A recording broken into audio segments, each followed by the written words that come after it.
नमस्कार, माझं नाव अर्जुन आहे.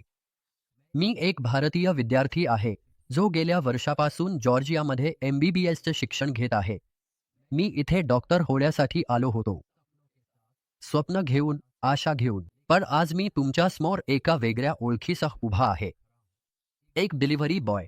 प्रत्येक रात्री, प्रत्येक ऋतूमध्ये मी तबिलिसीच्या गल्लींमध्ये वोल्ट कंपनीचा बॅग घेऊन जेवण पोहोचवतो.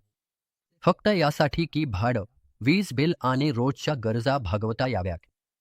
सुरुवातीला सगळं काही ठीक होतं. लोक हसून मदत करायचे. एकदा तर माझं मोपेड बिघडलं होतं.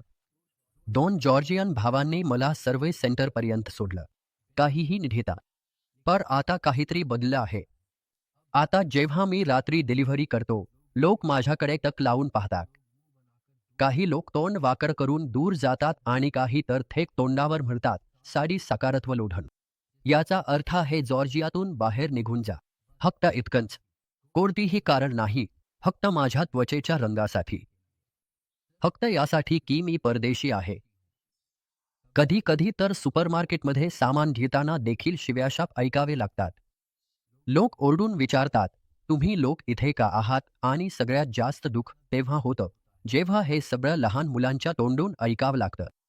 मी ओरडून सांगू इच्छितो, मी इथे शिक्षण घेण्यासाठी आलो आहे, तुमचा देश हिरावून घेण्यासाठी नाही, तुमची संस्कृती नष्ट करण्यासाठी नाही. मी तुमची भाषा शिकू इच्छितो, तुमच्या परंपरांना समजून घ्यायचं आहे, पण माझ्याकडे वेळच नाही, कारण मला दररोज 2 कामं करावी लागतात, शिक्षण आणि डिलिव्हरी. ही माझी चूक आहे का? फक्त मी भारतीय आहे म्हणून मी द्वेषास पात्र आहे का?